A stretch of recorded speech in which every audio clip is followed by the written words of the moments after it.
네 애비 쫄딱 망했단다. 거지된 친정 식구들, 오늘 내 잔치상 근처에도 얼씬거리지 마라. 너도 재수 없으니까 조용히 집구석에 처박혀 있어. 61살 시어머니가 제 손에서 1,000만 원짜리 에르메스 가방을 낚아채 현관 바닥에 내동댕이 치며 내뱉은 말이었습니다. 10년을 그 집 살림 미천으로 갈아 넣은 며느리한테 던진 마지막 인사였지요. 그런데 그 잔칫날 저녁 부도 나서 야반도주했다던 제 친정아버지가 벤츠 마이바흐를 타고 연회장 정문에 나타났고 거기서부터 저 사람들 인생이 나락으로 굴러떨어지기 시작했습니다. 이야기 시작 전 저희 채널을 구독해 주시면 오늘 하루 큰 행운이 가득하시길 빌겠습니다. 오늘의 사연 시작합니다. 그날 아침 저는 여느 때처럼 새벽 5시 반에 눈을 떴습니다. 40이 된 며느리의 하루는 늘 어두울 때 시작됐지요. 시어머니 환갑잔치가 저녁에 잡혀 있었고 저는 사흘째 그 집 부엌에서 50인분 잔치 음식을 혼자 붙들고 있던 참이었습니다. 손끝에 밴 기름 냄새가 샴푸로도 안 지워졌어요. 거실 텔레비전에서는 사흘째 그 소식이 되풀이되고 있었습니다. 아침 경제 뉴스 자막이 화면 아래로 흘러가는데 이제는 눈에 익어버린 회사 이름이 다시 박혔습니다. 반도체 제조사 테라, 자금난 끝에 부도 처리 수순. 친정아버지 회사였습니다. 사흘 전 신문 일면에서 그 이름을 처음 봤을 때는 손에 들었던 것을 놓칠 만큼 놀랐었지요. 하지만 오늘은 달랐습니다. 저는 국자를 조용히 내려놓고 안방 쪽을 돌아봤어요. 시어머니가 잠옷바람으로 나왔습니다. 화면을 힐끗 보더니 눈이 가늘어졌지요. 저는 그 표정을 압니다. 먹잇감을 찾은 짐승의 눈이었어요. 저게 지금 뭐라는 거야? 저거 내 아버지 회사 맞지? 맞잖아. 또 뉴스에 나왔네요, 어머니. 또 뉴스? 얘 좀 봐라. 내 친정이 망하게 생겼는데 말투가 왜 이렇게 태평해? 시어머니가 성큼성큼 다가와 텔레비전 볼륨을 키웠습니다. 앵커의 목소리가 온 집안에 울렸지요. 채권단이 자금 회수에 나서면서 사실상 회생이 어려울 것으로. 그 말이 끝나기도 전에 시어머니는 손뼉을 짝 쳤습니다. 웃는 건지 화내는 건지 모를 소리로요. 아이고야, 볼장 다 봤네. 사돈이 망했어. 아주 깨끗하게 망했네. 저는 앞치마에 손을 닦으며 휴대폰을 힐끗 봤습니다. 아버지와는 이미 사흘 전에 이야기를 끝내둔 참이었지요. 그런데 시어머니가 제 손목을 탁 잡았어요. 전화할 생각도 하지 마. 지금 그 망한 집이랑 엮이면 우리 집까지 진흙탕에 처박히게 생겼어. 태민아, 태민아, 당장 나와봐라. 내 처가가 큰일 냈다. 남편 태민이 부스스한 얼굴로 방에서 나왔습니다. 41살 먹은 사내가 제 어미 목소리 한 번에 굴러나오는 꼴을 저는 10년째 보고 있었지요. 시어머니가 상황을 일러바치듯 늘어놓자 남편 얼굴이 하얗게 질렸습니다. 저를 위해서가 아니었어요. 제 손해를 계산하느라 그런 낯빛이 된 거였습니다. 장인 회사, 진짜 부도야? 그럼 우리 회사 투자금은? 채권자들이 그거 물고 늘어지면 우리까지 끝장이잖아. 남편이 중얼거리며 제 쪽으로 손을 뻗었습니다. 뭘 하나 했더니 제 앞치마 주머니에 꽂혀있던 회사 법인 카드와 출입증을 낚아채듯 빼갔어요. 결혼 반지 낀 손으로 아주 익숙하게. 지금 뭐 하는 거야, 당신? 당신 당분간 회사 나오지 마. 아니, 나오면 안 돼. 처가 쪽이랑 엮인 거 다 정리될 때까지 조용히 숨어 있어. 빨간 딱지 붙기 전에 우리라도 살아야지. 당신 감정 챙길 때가 아니야. 목소리 한번 떨지 않고 그러더군요. 10년같이 산 아내한테 아버지 회사가 무너졌다는 소식 앞에서 던진 첫마디가 그거였습니다. 위로도 걱정도 아니고 손절이었어요. 저는 그 순간 참 이상하리만치 차분해졌습니다. 눈물이 나올 법도 한데 나오질 않았어요. 오히려 머릿속이 서늘하게 정리되는 느낌이었지요. 아, 이 사람들이 딱 여기까지구나. 10년 동안 어렴풋이 알면서도 애써 외면했던 걸 오늘 아침 뉴스 자막 하나가 확인 도장을 찍어준 셈이었습니다. 시어머니는 그새 옷을 갈아입고 나와 현관에 놓인 잔치 준비물을 챙기기 시작했습니다. 제가 새벽부터 부친 전이며 갈비찜이 그 안에 다 들어 있었지요. 그러다 신발장 옆에 세워둔 쇼핑백을 발견했습니다. 제가 시어머니 환갑 선물로 석 달을 아껴 마련한 에르메스 가방이었어요.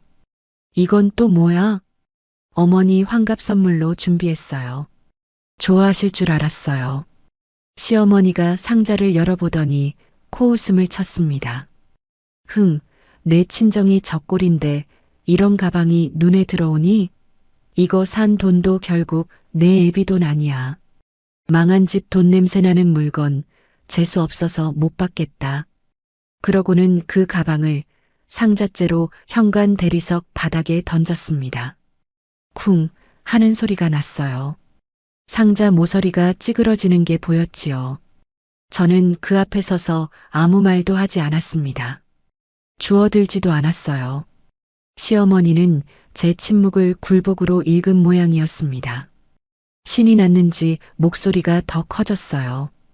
오늘 잔치에 내 친정 식구들 한 명도 얼씬 못하게 할 거다. 거짓골로 몰려와서 사람들 앞에서 손 벌리면 그 망신은 누가 뒤집었어? 너도 똑같아. 재수 없는 얼굴로 잔치상 앞에 앉아 있으면 복 달아난다. 집구석에 처박혀서 문도 열지 마. 옆에서 남편이 한마디 거들었습니다. 말리기는커녕요. 어머니 말씀이 맞아. 당신 오늘 나오지 마. 채권자들이 잔치집까지 쫓아오면 그 망신 누가 감당해. 그리고 남편이 잠깐 뜸을 들이더니 아주 낮은 목소리로 덧붙였습니다. 친정일 정리되는 거 봐서 우리도 앞으로 어떻게 할지 다시 얘기하자. 나까지 같이 침몰할 순 없잖아. 우리도 어떻게 할지. 이혼을 입에 올리지 않고 이혼을 말하는 법을 이 사람은 참 잘 알았습니다. 시어머니가 마지막으로 쐐기를 박았지요. 핏대를 세우고 손가락으로 제 코앞을 찌르듯이 겨누면서요. 똑똑히 들어. 너든 내 친정 식구든 오늘 잔치집에 코끝이라도 보였다간 그날로 이혼이야. 알아들었어? 우리 집에 재수 옮기지 말고 얌전히 처박혀 있어. 태민아 가자. 귀한 손님들 기다리신다. 두 사람은 저를 텅 빈 집에 남겨두고 콧노래까지 흥얼거리며 나갔습니다. 현관문이 쾅 닫히는 소리가 유난히 크게 들렸어요. 그 소리가 마치 어떤 문이 하나 닫히는 신호 같았습니다. 제 안에서요. 저는 창가로 가서 두 사람을 태운 차가 아파트 단지를 빠져나가는 걸 끝까지 지켜봤습니다. 차가 큰 길로 접어들어 완전히 사라진 뒤에야 커튼을 천천히 내렸지요. 그리고 비로소 움직이기 시작했습니다. 오열하지 않았어요. 주저앉지도 않았습니다. 대신 안방 옆 작은 서재로 걸어 들어가 남편이 아끼는 노트북 앞에 앉았습니다. 전원 버튼을 눌렀지요. 익숙한 부팅음이 울리는 동안 저는 주머니에서 손바닥만 한 USB를 꺼내 책상 위에 올려놨습니다. 지난 사흘간 조용히 준비해온 일에 마지막 매듭을 지을 참이었어요. 여기서 잠깐 제가 어떤 며느리였는지 말씀드려야겠습니다. 사람들은 저를 그저 남편 잘 만난 벤처 사장 사모님쯤으로 알았습니다. 남편 태민의 종자 개발 회사가 방송을 몇 번 타면서 태민은 자수성가한 청년 사업가로 이름이 좀 났거든요. 그런데 특허 서류를 밤새 붙들고 해외 바이어와 새벽 화상 회의를 돌리고 정부 지원 사업 계획서를 써내려간 사람은 태민이 아니었습니다. 저였어요. 10년간 실질적인 대표는 저였는데 명함에 제 이름만 없었을 뿐이지요. 친정아버지는 그런 딸을 믿고 사위 회사에 60억이 넘는 돈을 네가 하는 일이면 아버지는 믿는다. 겁내지 말고 해봐라는 말 한마디로 대주셨습니다. 그렇게 10년을 갈아 넣은 대가가 오늘 아침 현관 바닥에 던져진 가방 하나였습니다. 노트북 화면에 로그인 창이 떴습니다. 저는 망설임 없이 비밀번호를 쳐넣었습니다. 남편은 몰랐겠지요. 제가 회사 실무를 도맡던 시절 이 노트북의 관리까지 제 손을 거쳤다는 거리요. 비밀번호를 바꾼 적도 없더군요. 저를 그렇게 무시하면서도 정작 자기 뒤를 캘 유일한 사람 앞에 자기 금고를 활짝 열어둔 셈이었습니다. 바탕화면에는 평범한 폴더들이 깔려 있었습니다. 하지만 저는 그 밑에 뭐가 있는지 알았어요. 숨긴 파일 보기를 켜자 이름도 없는 폴더 하나가 스르륵 떠올랐습니다. 더블 클릭. 이중장부였습니다. 정식 회계 서류와 다른 남편이 장인 몰래 관리해온 진짜 돈의 흐름. 날짜별로, 계좌별로 아주 꼼꼼하게 정리돼 있더군요. 무능한 줄만 알았던 사람이 돈 빼돌리는 일에는 이렇게 부지런했다니. 폴더를 더 깊이 파고들자 계좌 3개의 거래 내역이 나왔습니다. 명의자 이름을 확인한 순간 저는 숨을 한번 골랐어요. 시어머니 이름이었습니다. 며느리 친정 돈으로 세운 회사에서 시어머니 명의 차명 계좌로 흘러들어간 돈. 액수가 화면을 가득 채웠습니다. 손끝이 미세하게 떨렸습니다. 분노였는지 아니면 마침내 확실한 증거를 손에 쥔 자의 서늘한 흥분이었는지 지금도 잘 모르겠어요. 저는 떨리는 손을 왼손으로 지그시 눌러 진정시키고 USB를 노트북에 꽂았습니다. 지난 3년간 누락된 법인 매출 기록부터 백업을 시작했습니다. 파일이 하나씩 복사되는 진행 막대를 지켜보면서 저는 휴대폰을 들어 화면에 뜬 차명 계좌 거래 내역을 한 장 한 장 사진으로 찍었습니다. 카메라 셔터 소리가 텅 빈 집안에서 유난히 또렷하게 울렸지요. 방 안에는 노트북 불빛만 차갑게 새어나왔습니다. 창밖은 이미 어둑해지고 있었어요. 지금쯤 백제호텔 연회장에서는 트로트 음악이 울려 퍼지고 시어머니가 맞춤 한복을 입고 하객들 사이를 돌아다니며 며느리 친정 망한 이야기로 동정표를 구하고 있겠지요. 남편은 단상에 올라 자기가 무일푼에서 일군 신하라며 연설을 하고 있을 테고요. 마음껏들 하시라지요. 저는 생각했습니다. 마지막 파티일 텐데. 화면에 알림창이 떴습니다. 백업이 100% 완료되었습니다. 저는 USB를 뽑아 손바닥 위에 올려놓고 잠깐 내려다봤습니다. 이 작은 물건 하나에 저 사람들이 그토록 목매는 돈줄이 통째로 담겨 있었어요. 남편의 회사도 시어머니의 허영도 이 안에서 시작해서 이 안에서 끝날 판이었습니다. USB를 주머니 깊숙이 챙겨놓고 노트북 전원을 껐습니다. 화면이 까맣게 꺼지자 거기 제 얼굴이 비쳤어요. 지난 10년 중 가장 또렷한 눈을 하고 있었지요. 서재를 나서면서 저는 현관에 던져져 있던 에르메스 가방을 주었습니다. 찌그러진 상자를 열어 가방을 꺼내고 먼지를 툭툭 털었어요. 버릴 생각은 없었습니다. 이건 이제 선물이 아니라 오늘 밤 제가 그 연회장에 들고 갈 물건이었으니까요. 거울 앞에 서서 흐트러진 머리를 손가락으로 빗어 넘겼습니다. 그리고 아버지에게 짧게 문자를 보냈지요. 아버지, 저 준비됐어요. 이따 뵐게요.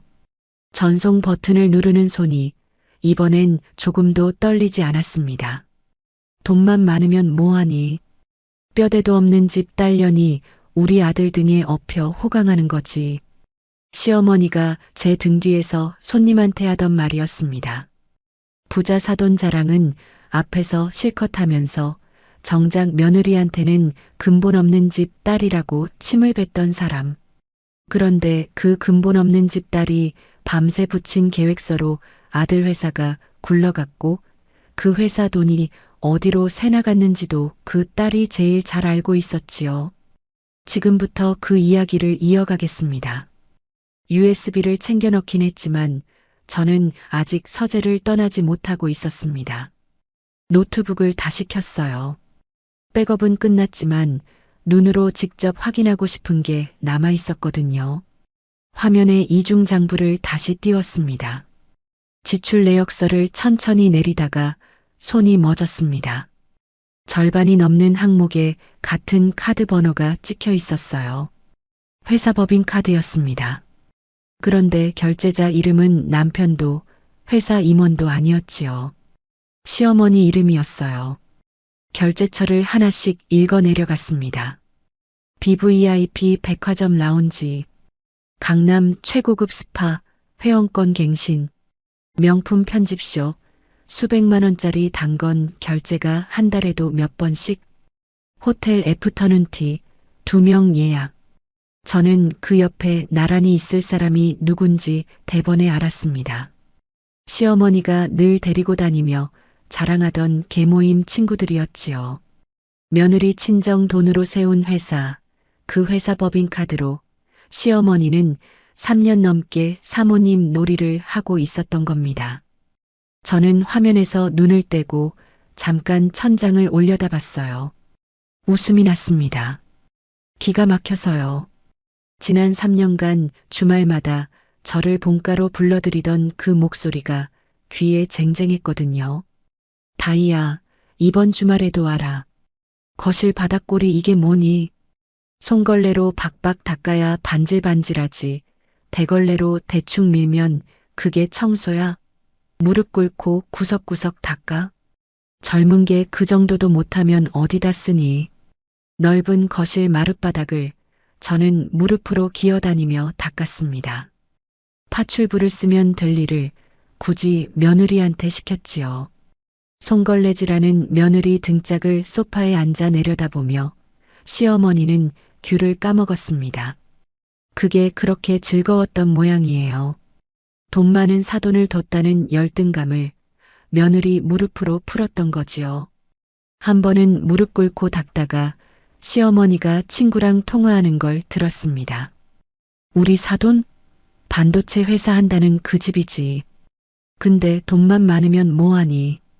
배운 티가 안 나서 우리 애만 고생이야. 며느리 하나 잘못 들이면 집안이 이렇게 피곤하다니까. 그러다 저와 눈이 마주치자 아무렇지 않게 발끝으로 걸레 옆 물통을 툭 밀었어요. 물이 조금 쏟아졌지요. 얘 뭐하니? 여기 다시 닦아. 내 일거리 생겼네. 남편은 그 광경을 다 알면서도 늘 뒷짐을 졌습니다. 제가 한 번은 참다 못해 말한 적이 있어요. 어머니가 너무 하시는 거 아니냐고요. 그랬더니 하는 말이 이거였습니다. 또 그 얘기야? 노인네 비위 좀 맞춰드리는 게 그렇게 억울해? 당신이 입 다물고 좀 참으면 집안이 조용하잖아. 며느리가 그 정도도 못해? 그 정도. 무릎으로 남의 집 바닥을 기는 게 이 사람한테는 그 정도였습니다. 겉으로 태미는 유망한 청년 벤처 사업가였습니다. 하지만 실상은 제 기획력과 친정 자본이 없으면 은행 문턱도 못 넘던 사람이었어요. 사업 계획서를 쓸 줄도 몰랐지요. 사업 계획서를 제가 쓰면 남편은 자기 이름으로 덮어 발표했지요. 아주 자연스럽게 매번요. 장인어른 앞에서는 또 어땠고요. 명절에 친정에 가면 아버지 앞에서 간이라도 빼줄 듯 굽신거렸습니다. 아버님, 전부 아버님이 밀어주신 덕분입니다. 이 은혜, 제가 평생 잊지 않겠습니다. 믿고만 계십시오. 그렇게 처가 자본에 기생하면서 집에 돌아오면 사람이 싹 바뀌었어요. 제가 쓴 계획서에서 제 이름을 지우던 그 손으로 밥상을 물리며 반찬 투정을 했습니다. 저는 그 이중성을 진작에 알고 있었어요. 알면서도 참았습니다. 제가 선택한 가정이었으니까요. 무너뜨리고 싶지 않았어요. 무엇보다 제 손으로 특허를 내고 밤낮 없이 키운 회사만큼은 지키고 싶었습니다. 사위를 믿고 60억을 대준 친정아버지의 체면을 제 손으로 무너뜨릴 수는 없었어요. 그래서 떠나지 않았던 겁니다. 떠날 줄 몰라서가 아니라요. 노트북을 덮으려다가 저는 문득 남편의 서재 책상 아래 붙박이 금고가 떠올랐습니다. 비밀번호는 남편 생일이었지요. 자기 딴에는 안전하다 여겼겠지만 그 생일을 챙긴 것도 10년간 저였습니다. 금고 문을 열자 서류 봉투 몇 개와 도장, 그리고 맨 아래 칸에 종이 뭉치가 눌려 있었습니다. 꺼내보니 이메일을 출력한 사본이었어요. 남편이 직접 프린트해서 보관해둔 모양이었습니다. 저는 선체로 한 장씩 넘기기 시작했습니다. 읽어 내려가던 손이 어느 대목에서 딱 멈췄습니다. 가뭄 내성 종자. 제가 3년을 매달려 개발한 그 핵심 특허를 남편이 자기 단독 명의로 이전하려고 법무법인에 자문을 구한 내역이었습니다.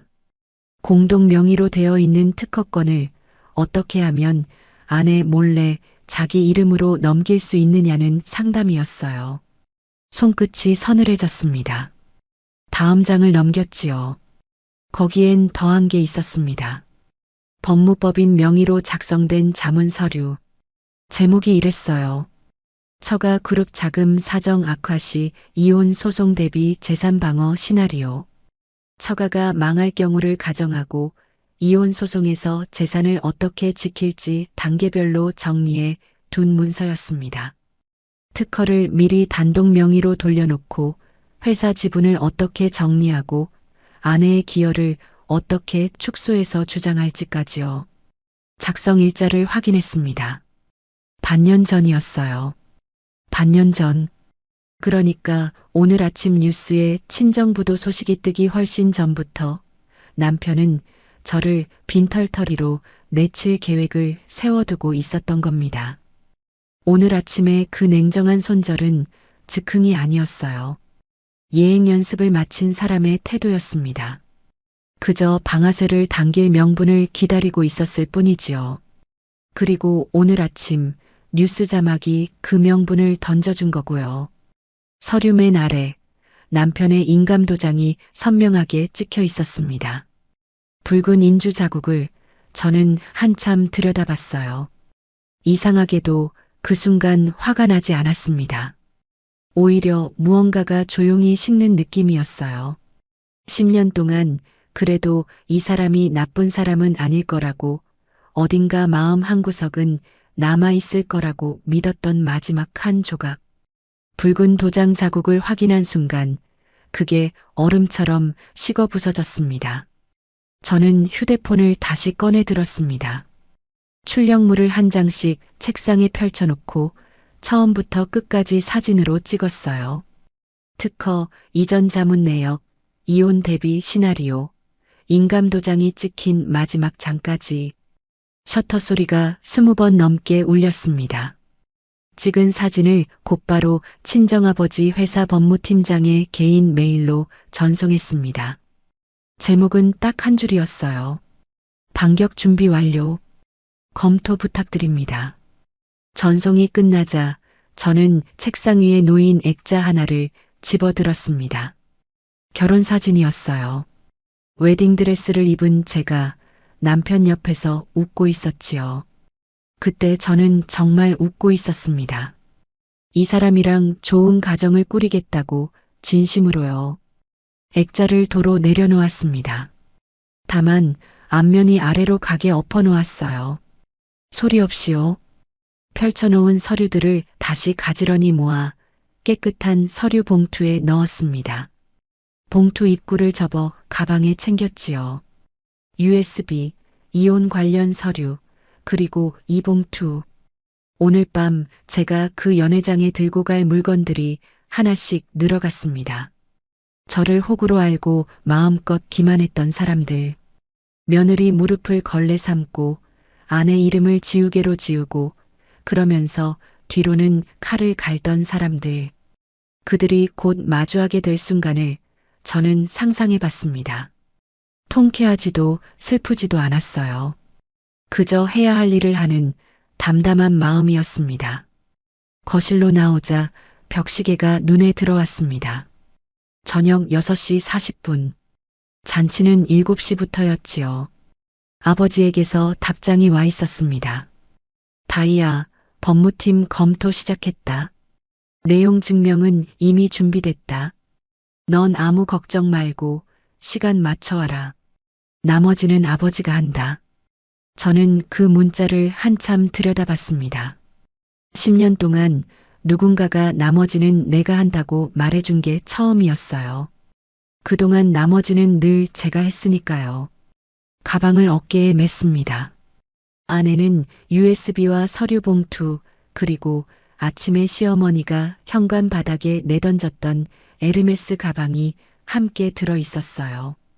던져진 물건이 오늘 밤엔 제 손에 들려 그 연회장 문을 다시 넘게 될 거였습니다.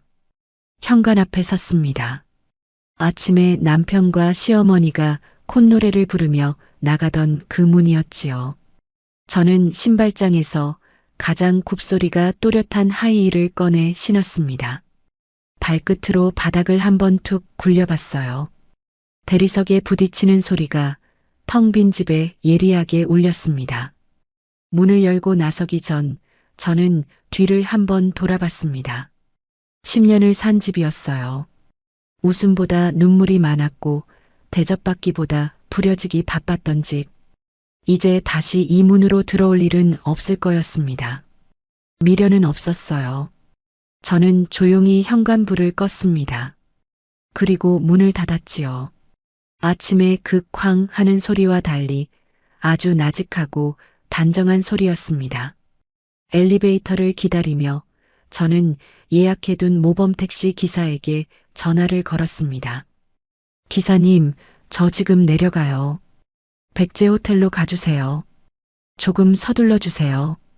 목소리가 떨리지 않았습니다.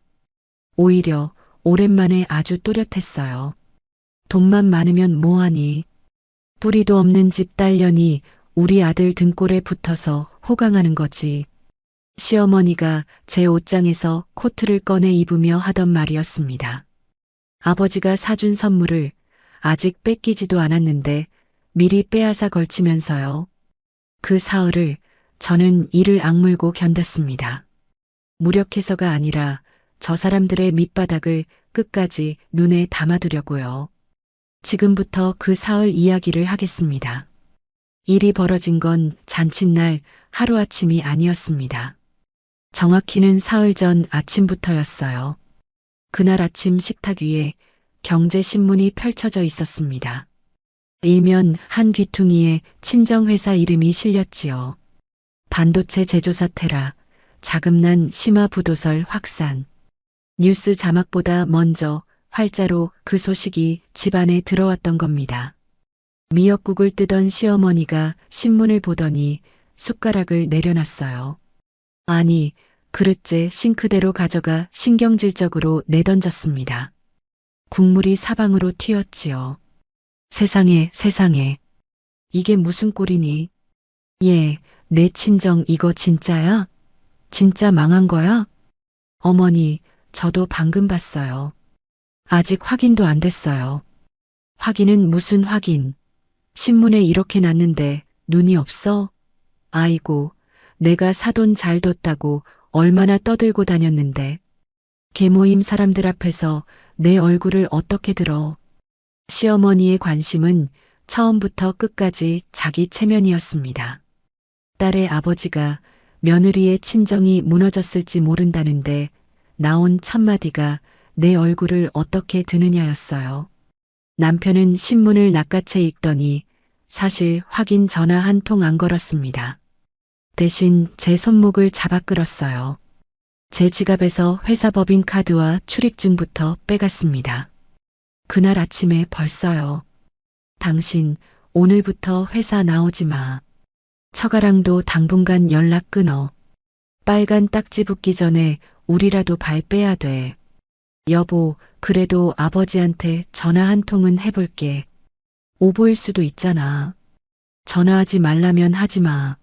남편이 목소리를 높였습니다. 그러고는 저를 안방으로 떠밀듯 밀어 넣었어요. 당분간 집에만 있어. 괜히 밖에 나가서 불쌍한 얼굴 하고 다니지 말고. 소문 더 커지면 당신이 책임질 거야? 안방 문이 닫혔습니다. 저는 그 문에 등을 기대고 서서 잠깐 눈을 감았어요. 그리고 휴대폰을 꺼내 아버지에게 몰래 전화를 걸었습니다. 다 했냐? 아버지, 뉴스 봤어요. 회사 부도 났다고 신문에까지 났어요. 수화기 너머에서 아버지가 낮게 웃으셨습니다. 부도는 무슨, 그거 경쟁사에서 흘린 악의적인 언론 플레이다. 걱정 마라. 오히려 반대야. 200억 규모 해외 투자가 성사 직전이다. 다음 주면 계약서에 도장 찍어. 지금 그쪽에서 우리 흔들어서 투자 깨보려고 난리치는 거야. 저는 안도의 숨을 내쉬어야 했는데 이상하게 그러지 못했습니다. 대신 머릿속에서 무언가가 빠르게 돌아가기 시작했어요. 조금 전 남편의 얼굴, 시어머니가 던진 미역국 그릇, 낚아채간 법인카드. 이 사람들이 부도라는 말 하나에 어떻게 돌변하는지를 저는 방금 두 눈으로 봤거든요. 아버지, 저는 목소리를 낮췄습니다. 지금 바로잡지 마세요. 뭐, 며칠만요. 딱 며칠만 부도난 척 가만히 계셔주세요. 저 사람들이 어디까지 가는지 제가 끝까지 보고 증거로 남길게요. 수화기 너머에서 잠깐 침묵이 흘렀습니다. 이윽고 아버지가 짧게 대답하셨어요. 네가 그렇게까지 말하면 알겠다. 대신 다이야, 위험한 일은 절대 하지 마라. 내 몸부터 챙겨. 전화를 끊고 저는 문에 기댄 채 한동안 서 있었습니다. 그 순간부터 제 인내는 성격이 달라졌어요. 그 전까지의 참음이 그저 견디는 굴종이었다면 사흘 전 오후부터의 침묵은 잠복이었습니다. 사냥감을 기다리는 사냥꾼의 침묵이었지요. 그날 오후 시어머니가 안방문을 벌컥 열고 들어왔습니다. 손에는 앞치마가 들려 있었어요. 제 얼굴에 툭 던지더군요. 환갑잔치 케이터링? 그거 부르면 몇백이야. 내 친정도 망했다는데 무슨 케이터링 타령이니? 네가 해. 50인분. 처음부터 끝까지 다. 어머니, 50인분을 저 혼자 하라고요? 왜 못하겠어? 젊은 게 손발 멀쩡해서 그것도 못해? 이제 내 친정덕 볼 일도 없어졌으니 몸으로라도 갚아야지. 며느리가 그 정도는 해야 밥값 하는 거야. 그날부터 사흘간 저는 부엌을 떠나지 못했습니다. 전을 부치고 갈비찜을 하고 나물을 무치고 잡채를 볶았어요. 새벽부터 밤까지 기름 냄새 속에 파묻혀서요. 손목이 시큰거리고 앞치마가 땀에 절었습니다. 손끝은 뜨거운 기름에 몇 번이나 데었지요. 그렇게 종일 프라이팬 앞에 서 있던 날 오후였습니다. 안방 쪽에서 바스락거리는 소리가 들렸어요. 옷장 문 여닫는 소리, 옷걸이 부딪히는 소리. 저는 기름 묻은 손을 앞치마에 닦으며 방으로 가봤습니다. 시어머니가 제 옷장 앞에 서 있었어요. 손에는 캐시미어 코트 3벌이 들려 있었습니다. 친정아버지가 제 생일마다 한 벌씩 사주신 500만 원짜리 코트들이었지요. 시어머니는 그걸 하나씩 몸에 대보고 있었습니다. 거울 앞에서 어깨를 이리저리 돌려가면서요. 어머니, 그거. 왔니? 마침 잘 왔다. 이거 나한테 더 잘 어울리지 않니? 시어머니가 태연하게 코트를 걸쳐 입었습니다. 내 애비가 사준 거라며. 물건은 좋네. 근데 이거 어차피 빚쟁이들 몰려오면 다 압류당할 거 아니냐? 압류당해서 남손에 넘어가느니 뺏기기 전에 내가 입어주는 게 낫지. 너도 시어미가 입어주면 고마운 줄 알아. 저는 문가에 선 채로 아무 말도 하지 않았습니다. 손끝이 부들부들 떨렸지만 앞치마 주머니에 넣어 감췄어요. 이 장면을 저는 눈에 새겼습니다.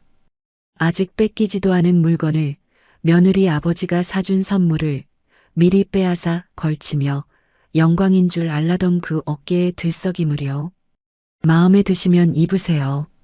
제가 조용히 그렇게 말하자 시어머니는 오히려 김이 샜다는 표정을 지었습니다. 며느리가 울고불고 매달릴 줄 알았는데 그러지 않으니까요. 코트를 벗어 침대에 아무렇게나 던져놓고는 콧방귀를 뀌며 방을 나갔어요. 그날 저녁 회사에서 돌아온 남편이 거실 풍경을 봤습니다.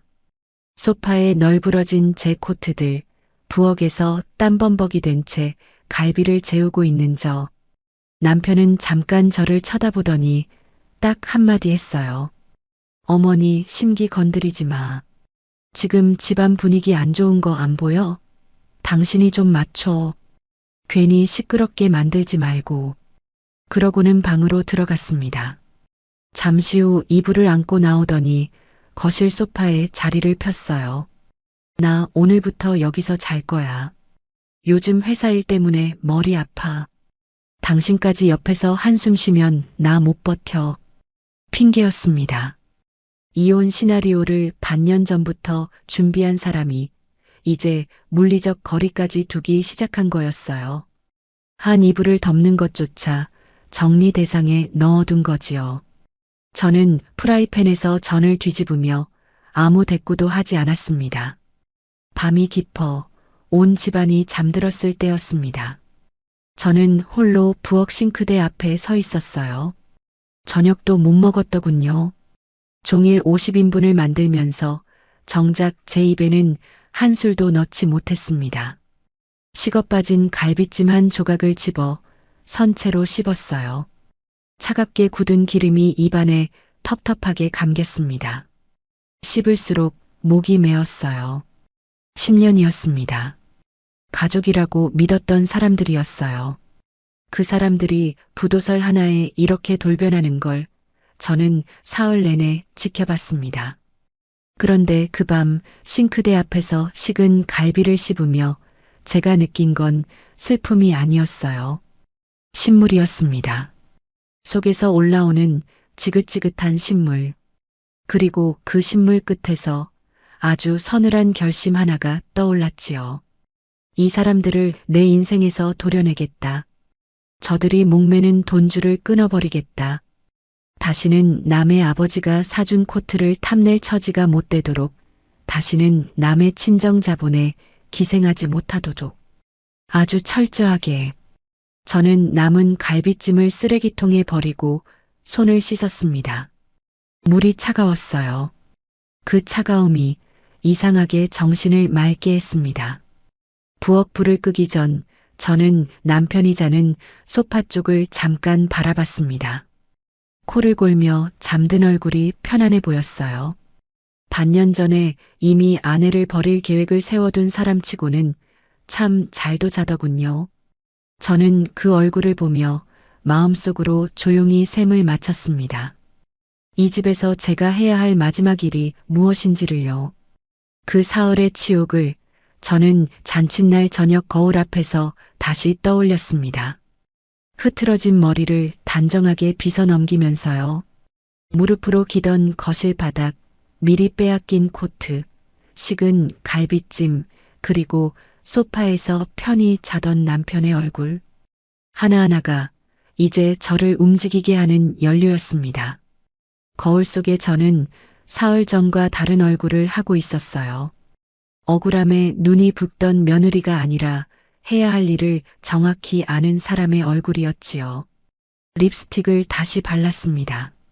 조금 진하게요. 그리고 거울 속 저에게 소리 없이 말했습니다. 이제 나갈 시간이라고요. 너든 네 친정 식구든 오늘 잔칫집에 얼씬거렸다간 그날로 이혼이야. 알아들어? 아침에 시어머니가 손가락으로 제 코앞을 겨누며 던진 협박이었습니다. 그런데 그 말이 저한테는 세상 가장 완벽한 초대장이 됐지요. 이혼하겠다는데 마다할 이유가 없었으니까요. 지금부터 제가 그 연회장으로 향하던 밤 이야기를 하겠습니다. 노트북 전원을 끄고 자리에서 일어섰을 때 창밖은 완전히 어두워져 있었습니다. 저는 가방을 다시 한번 열어 안을 확인했어요. USB, 서류 봉투, 그리고 아침에 던져졌던 에르메스 가방. 마지막으로 이혼 소장함부. 필요한 건 다 챙겼습니다. 시어머니가 이혼을 운운하며 협박했던 게 오히려 제 발걸음을 가볍게 했어요. 먼저 이혼 이야기를 꺼낸 건 저쪽이었으니까요. 저는 그저 그 제안을 아주 기쁘게 받아들이면 될 일이었습니다. 현관을 나서 엘리베이터를 탔습니다. 1층으로 내려가는 동안 딱 한 가지가 마음에 걸렸어요. 특허였습니다. 반년 전 자문 서류에서 남편이 가뭄 내성 종자 특허를 자기 단독 명의로 돌리려 했던 걸 봤지요. 만약 그 사이에 이미 명예 이전을 마쳤다면 제가 가진 증거가 아무리 많아도 특허만큼은 되찾기 어려울 수 있었습니다. 그건 제 회사였어요. 제가 3년을 매달린 알맹이였습니다. 다른 건 다 놓아도 그것만큼은 놓을 수 없었어요. 택시를 기다리며 저는 휴대폰으로 특허청 전자민원 사이트에 접속했습니다. 공동 발명자인 제 계정으로 로그인해서 해당 특허의 권리 변동 이력을 조회했어요. 로딩 표시가 도는 몇 초가 유난히 길게 느껴졌습니다. 화면이 떴습니다. 권리자 현황, 노태민, 이다희 공동명의, 이전 신청 이력 없음. 저는 그제야 참았던 숨을 내쉬었습니다. 아직 공동명의로 남아 있었어요. 남편은 자문만 받아두고 정작 실행은 미뤄둔 거였습니다. 왜 미뤘을까? 이유는 간단했어요. 특허 실무 서류를 처리할 줄 아는 사람이 이 집엔 저 하나뿐이었거든요. 자기 손으로는 명예 이전 서류 하나 제대로 넣을 줄 몰랐던 겁니다. 저를 무시하면서도 저 없이는 아무것도 못하는 사람이었지요. 마지막 리스크가 통제 가능하다는 걸 확인하고 나서야 저는 완전한 확신을 얻었습니다. 이제 두려울 게 없었어요. 같은 시각 백제호텔 7층 최고급 연회장에서는 이미 잔치가 무르익고 있었습니다. 나중에 들은 이야기와 하객들이 찍어 올린 영상으로 재구성한 풍경이지요. 화려한 샹들리에 아래 시어머니는 맞춤 한복을 차려입고 하객들 사이를 헤집고 다녔습니다.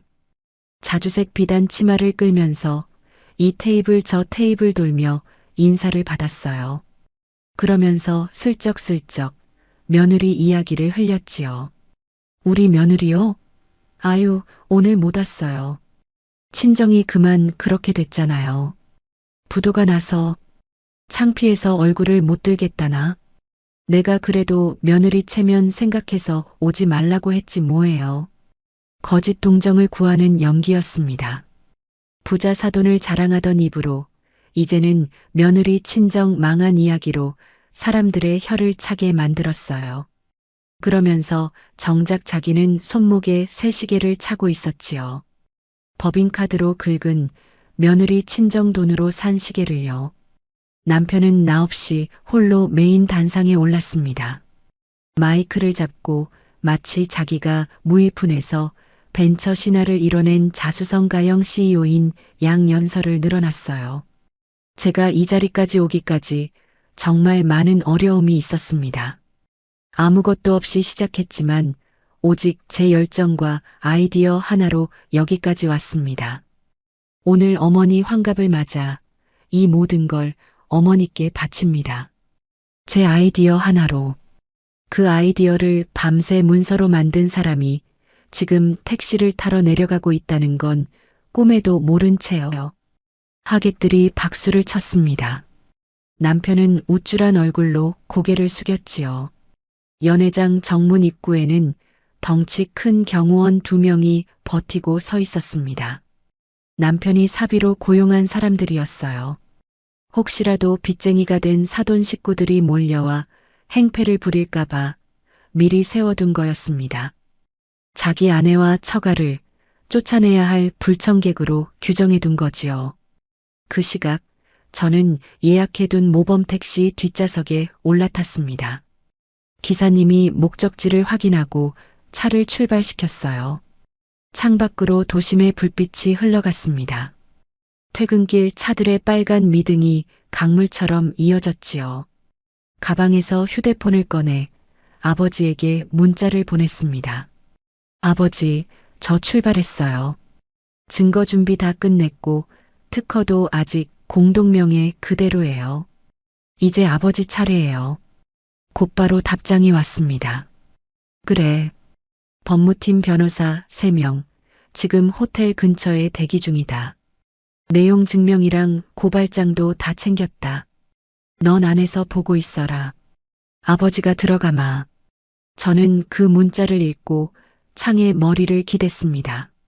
흐르는 불빛을 바라보며 이 결혼 생활의 마침표를 어떻게 찍을지 머릿속으로 하나하나 그려봤어요. 택시가 백제 호텔 앞에 도착했습니다. 웅장한 건물의 불빛이 밤하늘을 배경으로 환하게 빛났어요.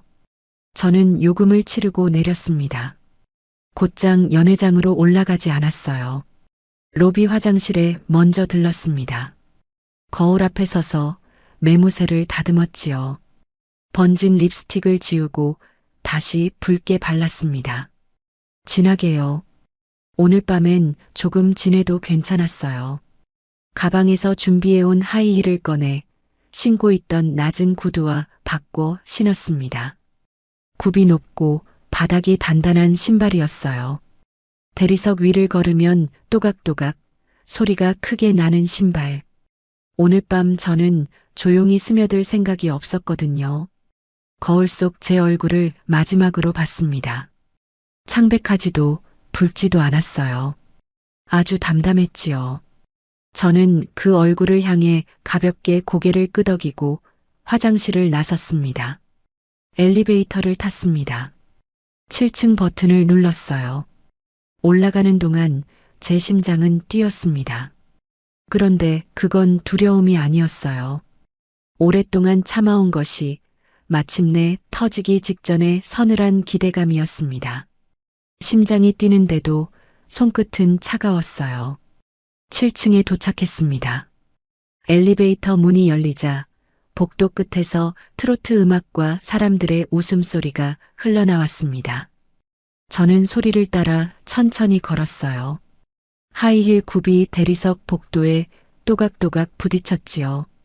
연회장에 굳게 닫힌 양문형 도어 앞에 문틈이 조금 벌어져 있었습니다. 저는 그 틈으로 안을 들여다봤어요. 남편이 단상 위에 있었습니다. 하객들의 환호를 받으며 높이 쌓아 올린 거대한 샴페인 타워 앞에 서 있었지요. 크리스털 잔을 층층이 쌓아 만든 탑이었습니다. 남편이 와인병을 2손으로 치켜들었어요. 매니 잔에 술을 부으면 아래로 흘러넘쳐온 탑을 적시는 그런 연출을 하려는 참이었습니다. 하객들이 숫자를 세기 시작했어요. 3, 2, 1, 카운트다운이었지요.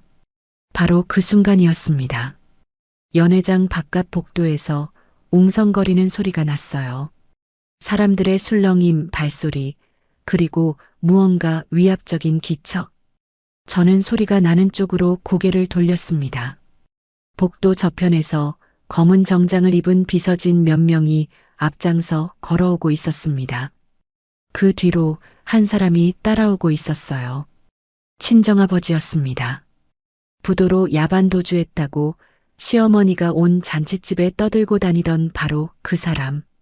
완벽하게 재단된 감색 수트를 입고 호텔 발레 파킹 앞에 세워둔 최고급 마이바흐에서 내린 복장 그대로였어요. 흐트러진 데 하나 없이 아주 단정하고 위압적인 모습으로요. 경호원 2명이 앞을 막아섰습니다. 어디서 오셨습니까? 초대장 없으신 분은? 그러자 비서 한 명이 앞으로 나서 명함 한 장과 신분을 확인시켰어요. 경호원의 얼굴이 순식간에 굳었습니다. 명함에 적힌 이름과 직함을 확인한 두 사람은 서로 눈짓을 주고받더니 스스로 옆으로 비켜섰지요. 길을 터준 겁니다. 아버지는 그들에게 눈길 한 번 주지 않고 당당한 걸음으로 굳게 닫혀있던 양문형 도어를 향해 걸어갔습니다. 그러고는 두 손으로 그 문을 활짝 밀어젖혔어요. 쾅 하고 문이 양쪽으로 열렸습니다. 연회장 안이 순식간에 조용해지는 게 문틈 대신 활짝 열린 입구로 한눈에 보였어요. 카운트다운을 세던 하객들이 입을 다물었습니다. 와인병을 치켜들었던 남편의 손이 허공에서 그대로 멈췄지요. 단상 아래에서 인사를 받던 시어머니가 천천히 고개를 돌렸습니다. 저는 복도 기둥 뒤에 팔짱을 낀 채 서 있었습니다.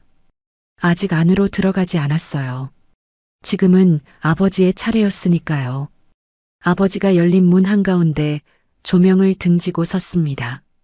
그 실루엣이 어찌나 압도적이던지 화려한 샹들리에조차 그 순간만큼은 빛이 바래 보였어요. 저는 기둥 뒤에서 이제 막 시작될 파멸의 서막을 여유롭게 지켜봤습니다. 10년을 기다려온 무대가 마침내 막을 올리고 있었지요. 부도로 야반도주한 집 딸이라고요? 아유, 우리 며느리 친정이 그렇게 됐지 뭐예요.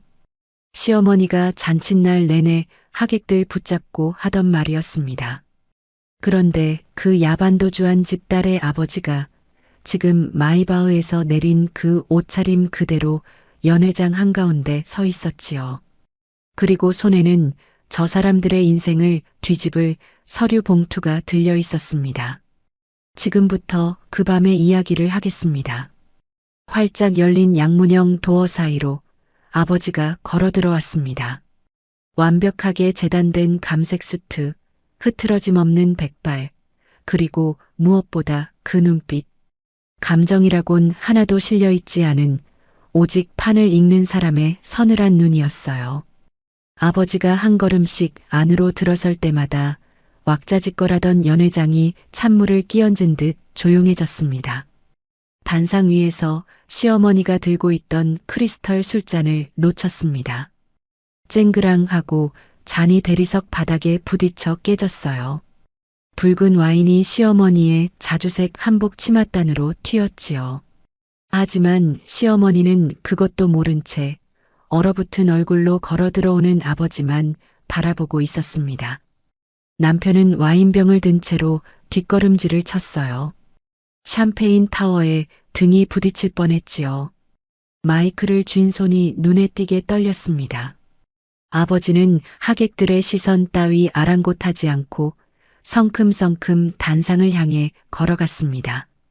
그러고는 남편이 정성껏 쌓아 올린 샴페인 타워 앞에 딱 멈춰 섰어요.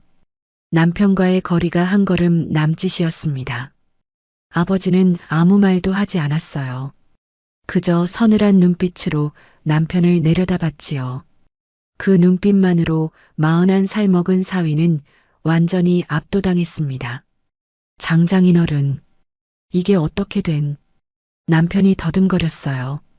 아버지는 대답 대신 남편이 쥐고 있던 마이크를 향해 손을 내밀었습니다.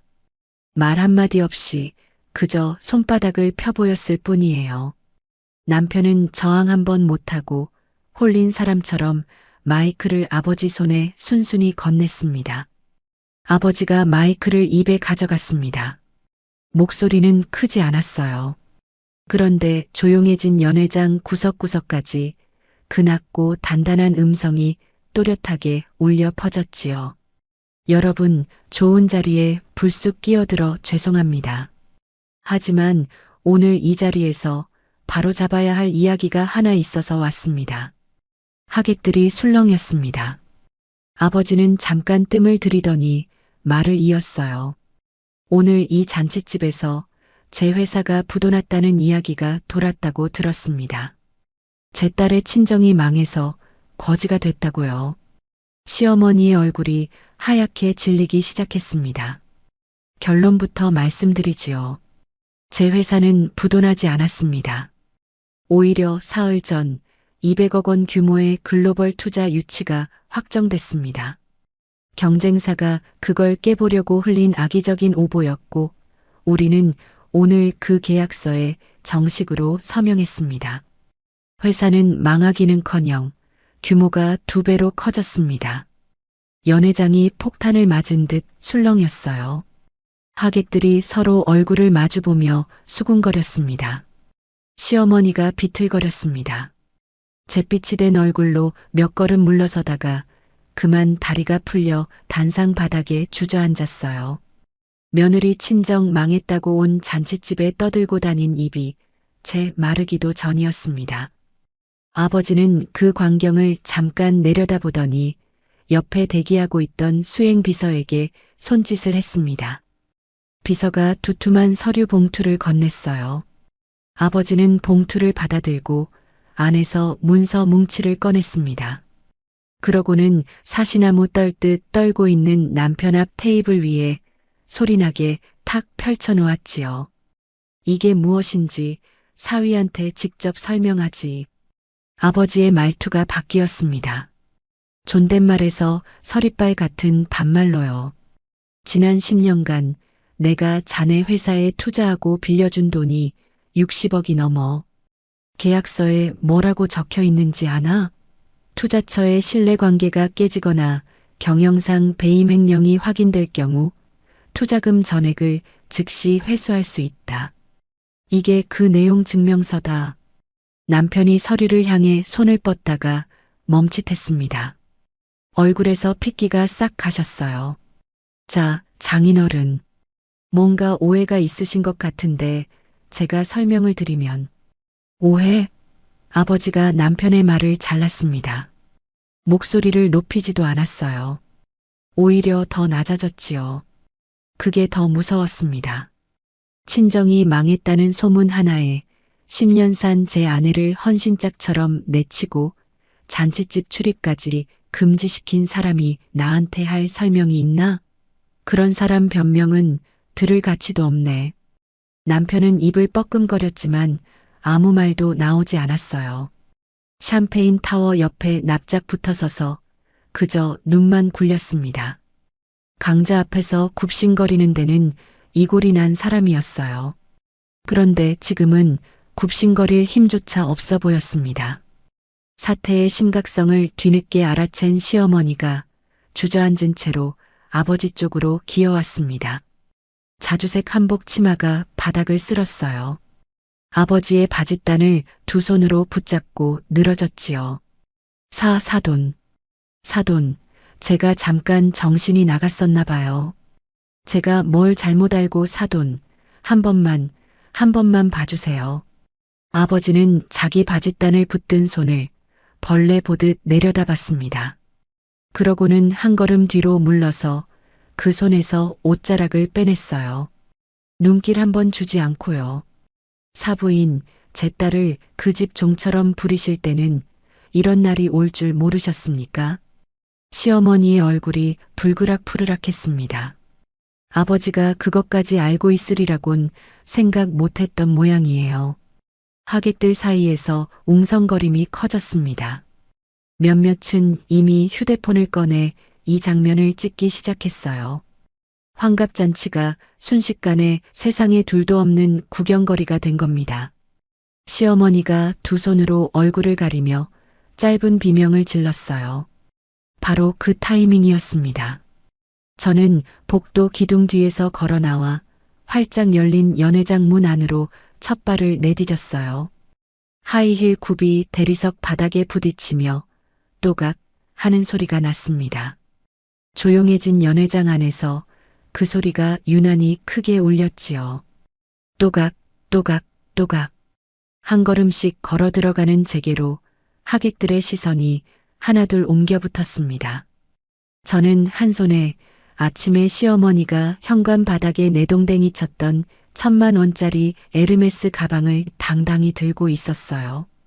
던져졌던 물건이 이제 제 손에 들려 이 자리로 돌아온 겁니다. 립스틱은 진하게 발랐고 등은 곱게 폈어요. 며칠 전 부엌에서 땀범벅으로 갈비를 재우던 여자가 아니었습니다. 무릎으로 거실 바닥을 기던 며느리도 아니었지요. 저는 하객들 사이를 서늘한 미소를 띤 채 천천히 가로질렀습니다.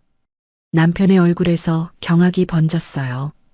집에 처박혀 있으라던 아내가 지금 이 자리를 향해 걸어오고 있었으니까요. 시어머니는 얼굴을 가렸던 손을 내리고 믿을 수 없다는 눈으로 저를 쳐다봤습니다. 두 사람의 놀란 시선이 제게 꽂혔습니다. 저는 그 시선을 하나하나 마주받으며 눈빛으로 조용히 통보했어요. 당신들의 지옥은 이제부터가 진짜라고요. 단상 앞에 거의 다다랐을 때 아버지가 저를 돌아봤습니다. 서리 빨갛던 눈빛이 저를 보는 순간만큼은 아주 잠깐 부드러워졌어요. 아버지가 마이크를 제게 내밀었습니다. 말없이요. 이제 남은 이야기는 제 입으로 할 차례였습니다. 저는 아버지에게서 마이크를 건네받으며 남편과 시어머니를 번갈아 바라봤습니다. 두 사람은 도망칠 곳을 찾는 짐승처럼 눈을 굴렸지요. 하지만 열린 문 앞은 이미 하객들의 시선으로 그리고 그들이 치켜든 카메라로 빈틈없이 막혀 있었어요. 저는 마이크를 입에 가져갔습니다. 목소리는 조금도 떨리지 않았어요. 새 며느리는 알아서 들이세요. 저는 오늘부로 이 집 사람이 아니니까요. 제가 이혼 소장을 남편 앞에 내려놓으며 한 말이었습니다. 10년을 참아온 끝에 마침내 제 입으로 그 마침표를 찍던 순간이었지요. 무릎 꿇고 빌던 시어머니의 손을 뿌리치고 저는 아버지의 팔짱을 낀 채 그 지옥에서 걸어 나왔습니다. 지금부터 그 마지막 장면을 이야기하겠습니다. 마이크를 건네받은 저는 단상으로 성큼성큼 걸어 올라갔습니다. 넋이 나간 남편 앞에 멈춰 섰어요. 연회장 안의 모든 시선이 이제 제게로 모였습니다. 저는 어깨에 맨가방을 열어 주머니에서 USB를 꺼냈습니다. 그리고 미리 인쇄해 온 횡령 장부 사본 뭉치도 함께요. 남편의 발치에 그것들을 던지듯 툭 내려놓았지요. 이게 뭔지 알아? 제 목소리가 마이크를 타고 연회장에 울렸습니다. 남편이 발치에 떨어진 서류를 내려다봤어요. 얼굴이 하얗게 굳어갔습니다. 당신이 아버지 몰래 관리하던 이중장부, 회사 매출 빼돌린 내역, 날짜별로 전부 다 여기 있어. 노트북에서 그대로 백업했지. 비밀번호 안 바꿨더라. 나를 그렇게 무시하면서 정작 관리는 너무 허술했어. 하객들이 술렁였습니다. 저는 이어서 가방에서 또 다른 서류를 꺼냈어요. 시어머니 이름으로 발급된 법인카드 결제 내역서였습니다. 수십 장을요. 단상 위 테이블에 자르륵 펼쳐놨지요. 그리고 이건 어머니. 시어머니가 흠칫 몸을 떨었습니다. 어머니 이름으로 나간 회사 법인카드 결제 내역이에요. 3년치 BVIP 백화점 라운지, 강남 스파 회원권, 명품 편집숍, 호텔 애프터눈티. 한 달에 수백만 원씩 3년을 그렇게 긁으셨더라고요. 그 돈이 어디 돈인 줄 아세요? 저는 잠깐 말을 멈추고 하객들을 둘러봤습니다. 제 친정 돈으로 세운 회사, 그 회사 법인카드였어요. 제 친정 돈으로 사모님 놀이하시면서 저한테는 거지 취급을 하셨죠. 무릎 꿇려 거실 바닥 닦게 하고 제 아버지가 사준 코트를 뺏어 입으면서요. 하객석에서 경멸의 탄성이 터져 나왔습니다.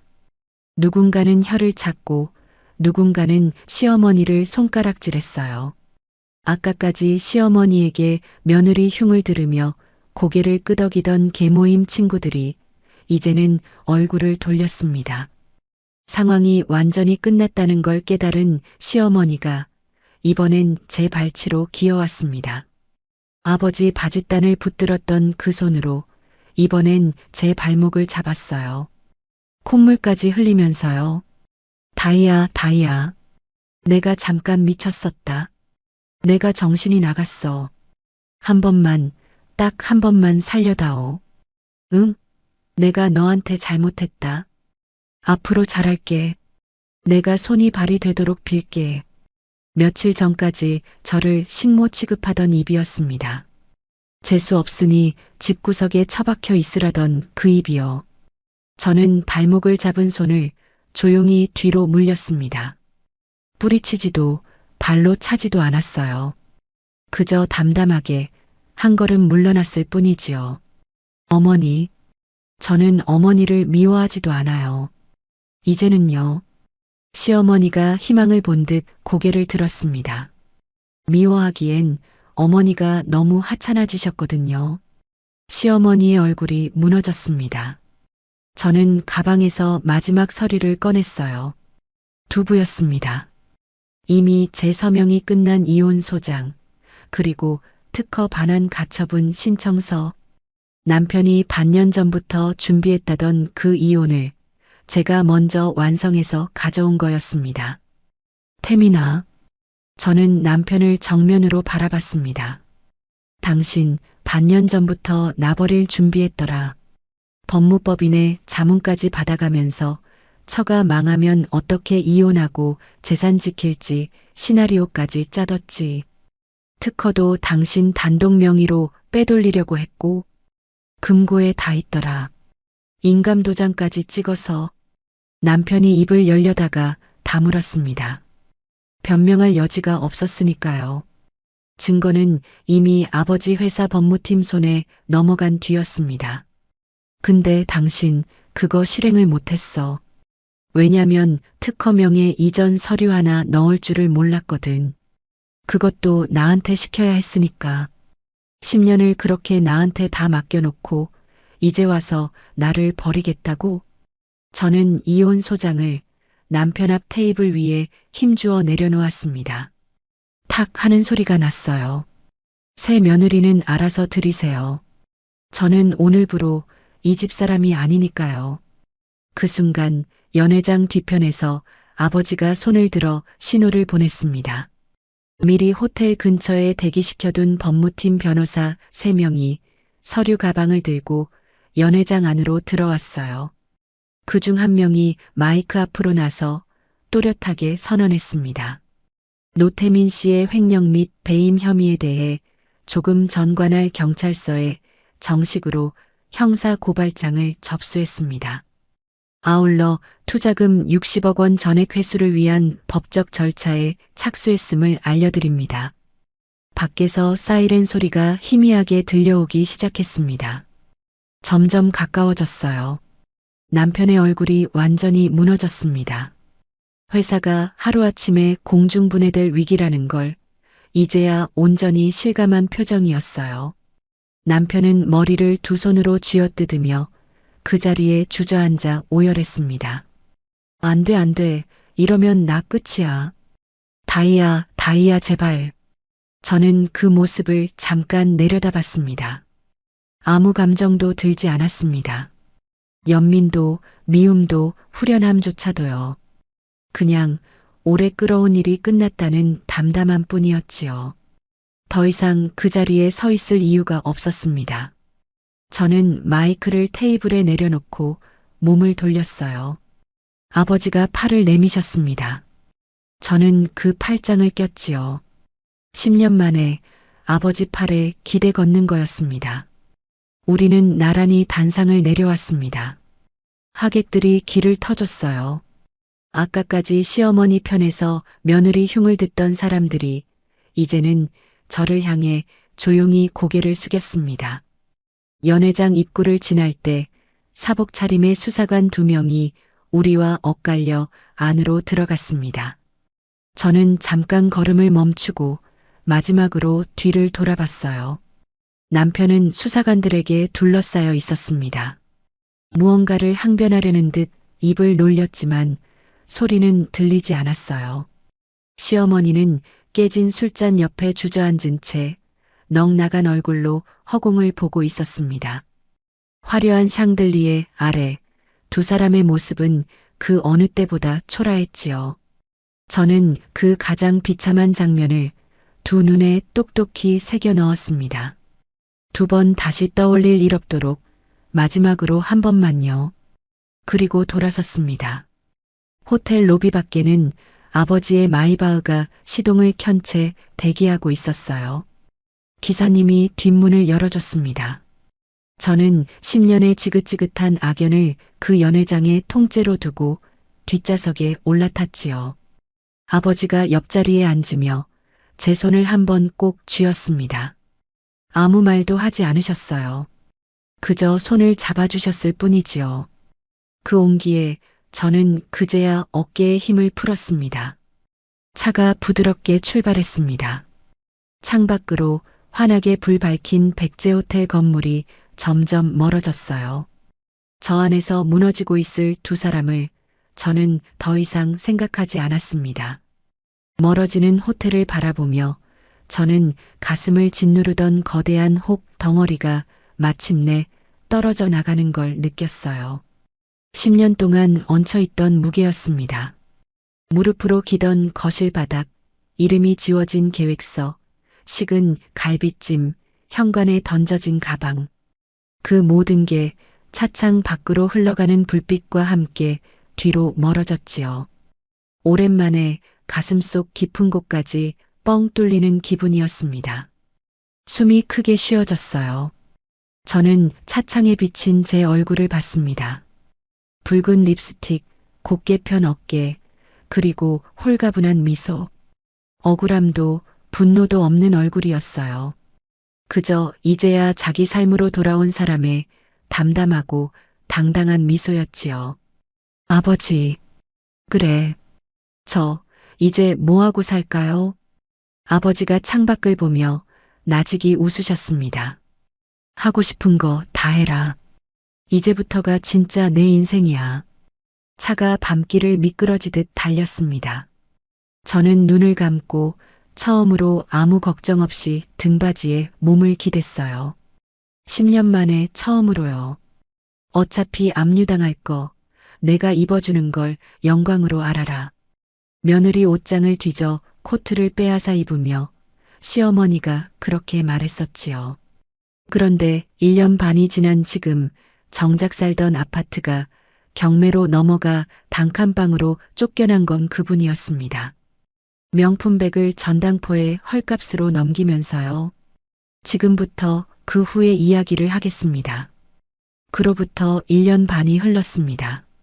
연회장에서의 그 밤 이후 모든 일은 아버지가 말씀하신 대로 흘러갔어요. 자금줄이 완전히 끊긴 남편의 종자회사는 대대적인 압수수색과 수사를 거쳐 결국 최종 부도 처리됐습니다. 껍데기뿐이던 회사가 알맹이가 빠져나가자 순식간에 주저앉은 거지요. 제가 3년을 매달려 개발한 가뭄 내성종자 특허들은 가처분 신청과 본안 소송을 모두 거쳐 온전히 제 명의로 돌아왔습니다.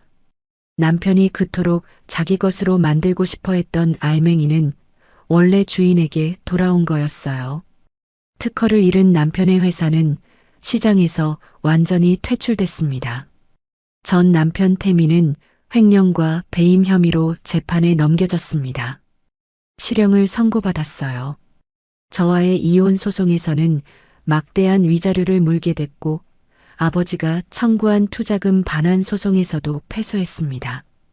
감당할 수 없는 빚더미에 앉아 신용불량자로 전락했지요. 시어머니의 몰락은 어쩌면 더 처참했습니다. 며느리 친정 돈으로 3년간 사모님 놀이를 하던 그 법인카드가 정지됐어요. 살던 아파트마저 가압류되어 경매로 넘어갔습니다. 평생의 자랑이던 명품백들을 전당포에 헐값으로 하나씩 팔아치웠다고 들었어요. 결국 보증금 없는 달동네 단칸방으로 쫓겨났습니다. 지금은 어느 식당 주방에서 보조 일을 하며 지낸다더군요. 그렇게 며느리한테 시켰던 부엌 일을 이제는 자기 손으로 하면서요. 교도소에 수감된 전 남편에게서 편지가 오기 시작했습니다. 선처를 호소하는 눈물로 썼다는 편지였어요. 한 통, 두 통, 나중엔 수십 통이 됐지요. 저는 겉봉투에 적힌 이름만 확인하고는 뜯지 않은 채 그대로 파쇄기에 밀어 넣었습니다.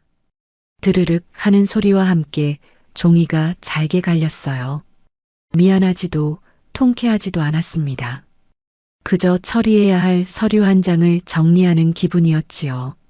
시어머니는 몇 번 제 친정회사 앞을 찾아왔다고 합니다. 건물 앞을 서성이다가 무릎을 꿇고 통곡하기도 했다더군요. 살려달라고요. 하지만 건물 보안 규정에 따라 보안 요원들이 정중히 그러나 단호하게 밖으로 안내했습니다. 저는 그 소식을 전해 듣고도 창가에 나가보지 않았어요. 일말의 동정심도 들지 않았거든요. 저는 이미 그 사람들을 제 인생에서 완전히 도려냈으니까요. 이야기가 무거워졌네요. 이제 제 이야기를 할 차례입니다.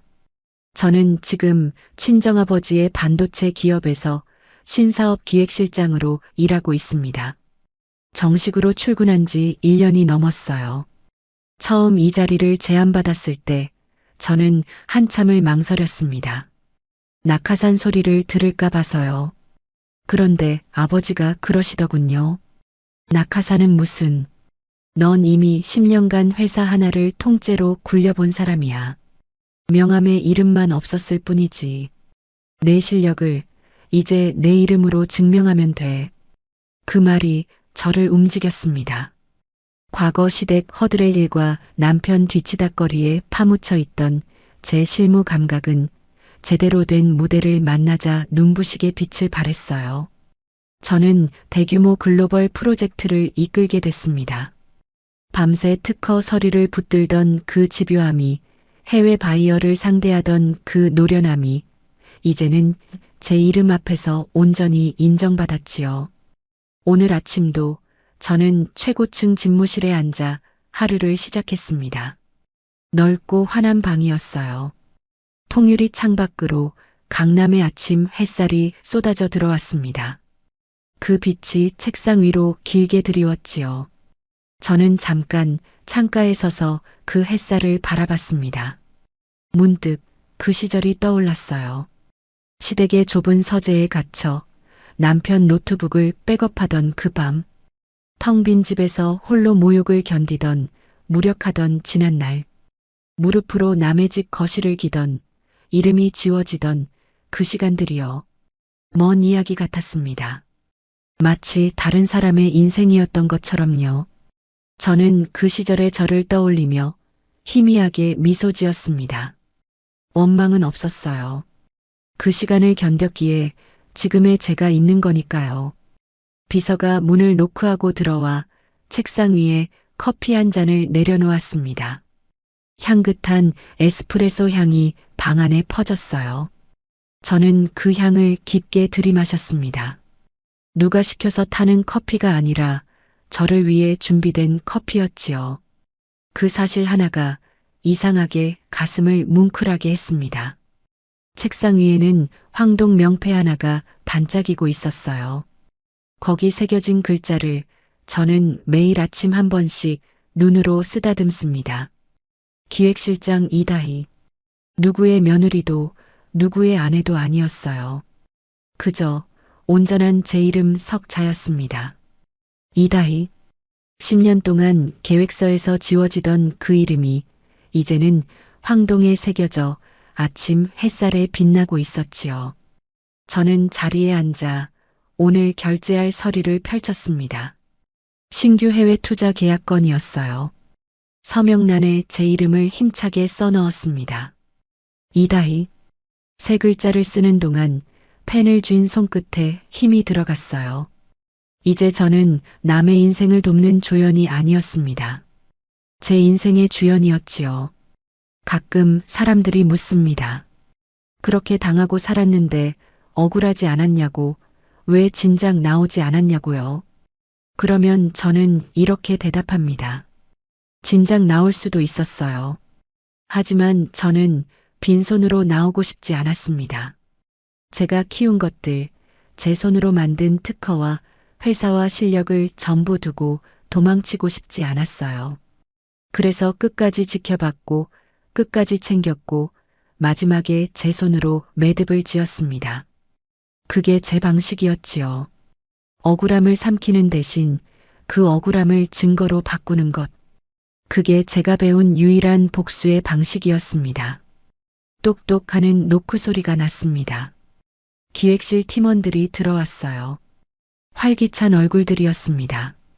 실장님, 오후 해외 투자자 미팅 준비 다 끝났습니다. 자료도 최종 검토 마쳤고요. 수고했어요. 바로 시작하죠. 저는 자리에서 일어났습니다. 커피를 한 모금 마시고 서류를 챙겼어요. 창밖의 햇살이 등 뒤에서 저를 비쳤습니다. 회의실 문 앞에 섰을 때 저는 잠깐 심호흡을 했습니다. 겁이 나서가 아니었어요. 설렘이었지요. 매일 아침 새로운 무대에 오르는 그 설렘이요. 문을 활짝 열어젖혔습니다. 회의실 안으로 밝은 빛이 쏟아져 들어왔어요. 팀원들이 저를 향해 고개를 돌렸습니다. 저는 당당한 걸음으로 그 안에 들어섰습니다. 시련을 딛고 더욱 단단해진 이다희의 통쾌하고 찬란한 두 번째 인생이 바로 그 순간 막을 올리고 있었습니다. 인생 톡톡 시청자 여러분, 참는다고 다 미덕은 아니었습니다. 다희 씨가 끝까지 지킨 건 눈물이 아니라 자기 자신이었지요. 무릎 꿇렸던 사람들은 무너졌고 지워졌던 이름은 황동 명패에 새겨져 다시 빛났습니다. 억울한 세월을 견디고 계신 분이 있다면 부디 기억하세요. 당신의 이름도 언젠가 반드시 제자리로 돌아옵니다. 이야기를 끝까지 들어주셨다면 잘 들었다고 댓글 하나만 남겨주세요. 구독과 좋아요를 눌러주시는 모든 분들이 행복하시길 기원합니다. 오늘 함께 해주셔서 정말 감사합니다.